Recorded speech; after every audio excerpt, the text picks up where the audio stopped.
Hey guys, you want to know the truth about starting a business with really very little prior knowledge to the industry you're getting into? I'm going to share some of the things that I've learned along the way getting into this business and developing these products. Some of the things that I learned about getting into it is I've talked to other guys who wanted to start pouch companies and manufacturing products.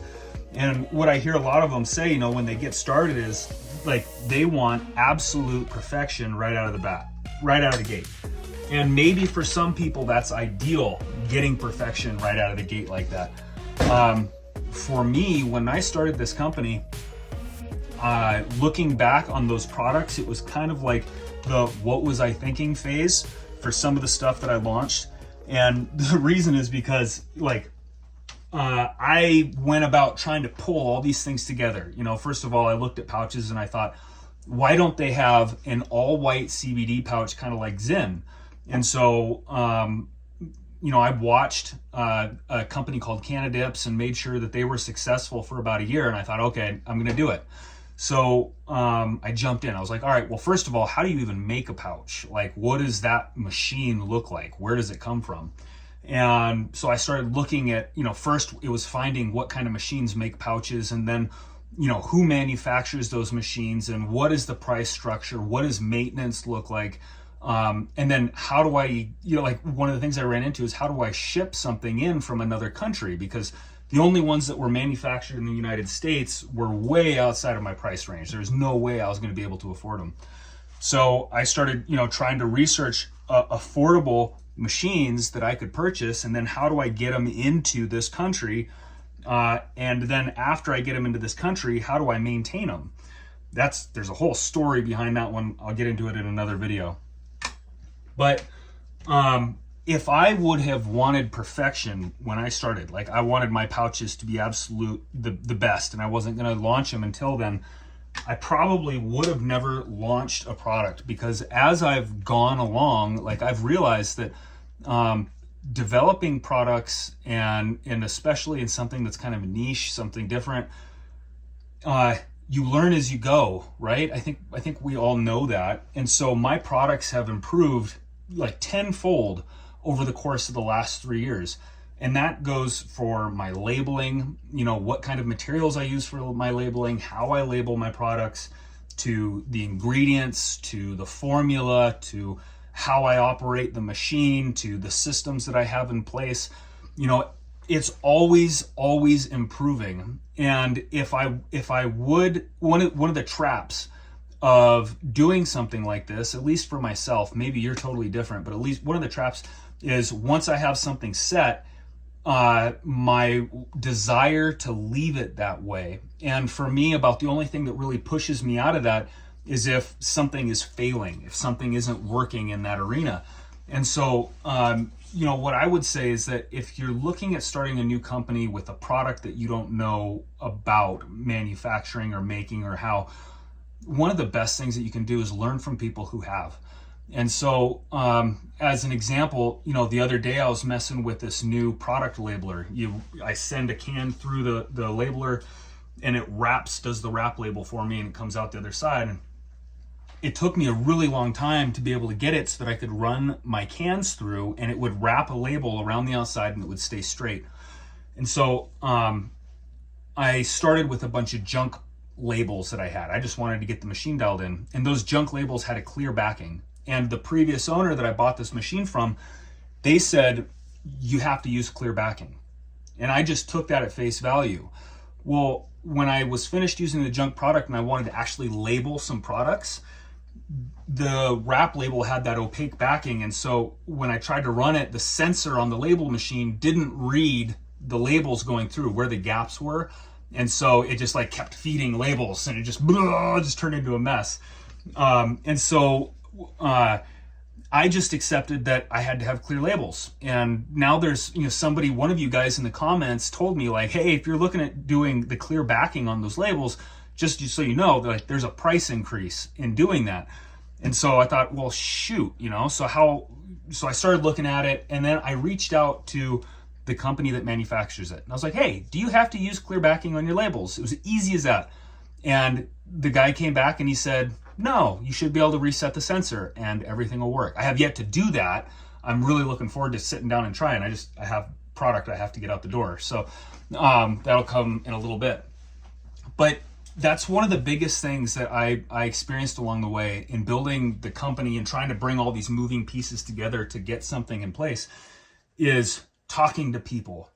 Like, not just researching and Googling, you know, like we all kind of live in our own little bubbles and that's easy to do, but actually reaching out to experts, you know, people in the fields that you want to discuss with. You know, when I was looking at importing, I finally ended up calling a few companies that do that. And I found this really cool lady who helped me with the importing process. Now, in hindsight, I think she probably took advantage of my, you know, me not knowing the process a little bit. It definitely could have gone smoother, but I learned how to make it happen and then, you know, followed through. And now that I've learned from that experience, and the next time that I have to import something, I'll take that experience with me and I'll know a little bit better. But, you know, if you're waiting for perfection, you know, like you want that product to be totally dialed in, you want your whatever you're doing to be totally dialed in, I would say get it as good as you can and then go. And then always continually be improving on what you're doing, on your process, on every little piece, your interactions with customers, all of it. So yeah, I think that's that. If I had to say there was one thing that I learned, you know, it's like, don't wait, just go. It's something my grandpa used to always say, and it's stuck in my brain, and that's holler shit and jump. Just go. Just do it, and you'll figure it out on your way. And I have witnessed that over and over and over again. And like, you may be thinking, well, yeah, but then you're going to make mistakes. 100%.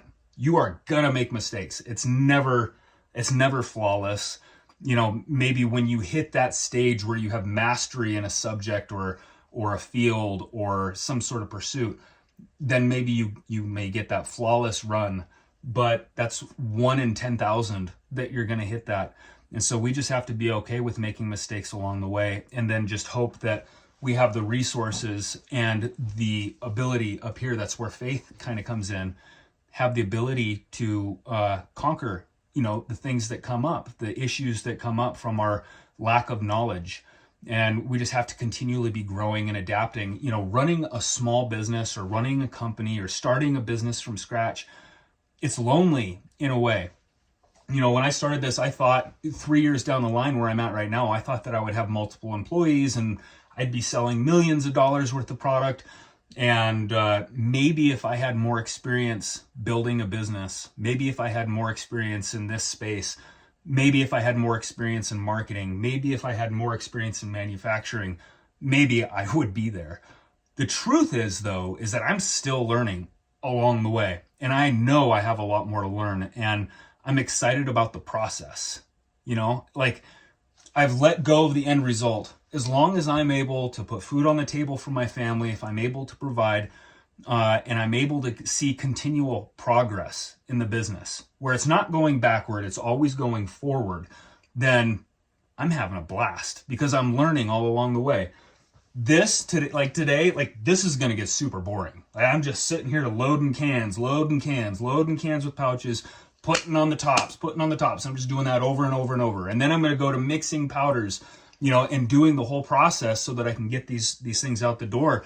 When we think about starting a business, we just kind of like imagine like the freedom that it'll give us. And the truth is that starting a business, unless you have that mastery, unless you have somebody there to guide you on how to build a business, you have a mentor, you know, you kind of have to give up some freedom in order to attain freedom. And what I mean by that is that, in a sense, this business that I've created has kind of turned me into a slave to the business. And it's like a hazing process, I guess. That's the only way I can think about it, is I have to earn the right to attain that freedom, the ultimate freedom that I really started the company for, to free myself, have freedom from my family.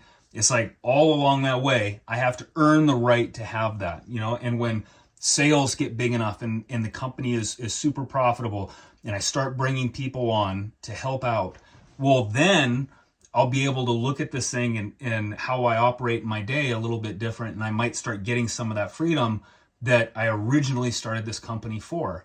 And so, anybody who gets into a business because they just want massive cash flow and they want that ultimate freedom, those are really good things. Like, I mean, who's going to say that they don't want money? We all want money, especially in today's world.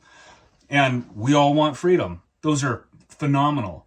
But I think that if you get into it with the wrong expectations of what you're going to have right off the bat, there's going to be a period that's going to be really, really difficult for you, because unless you like hit that home run right out of the gate, there's going to be a long period of grinding, learning, mistakes, stress, questioning yourself. And that's where that relentless pursuit, the resolve, and the faith in yourself, that all of it gets tested. All of it gets tested along the way.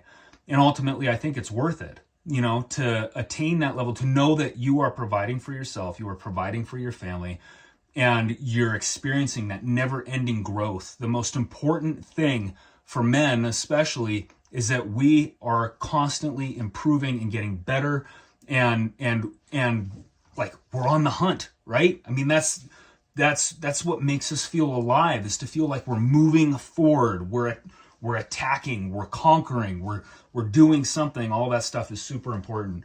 I guess I got a little off topic, but I'll get into like the details and the numbers and how stuff works and those kind of videos too. But I do want to address, the mindset portion of starting a business and taking that leap of faith and what it takes to continue.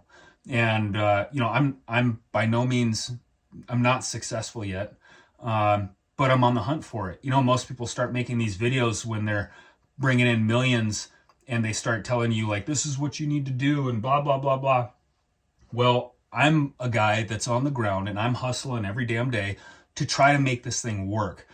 I still don't know if it's going to work. There's a chance I could land on my face, I could crash and burn and lose it all. And that would be terrible. And I'm doing everything I can to do the opposite. And so far, I've run into challenges. I've questioned whether or not I should quit. I've wondered why the heck I started this business.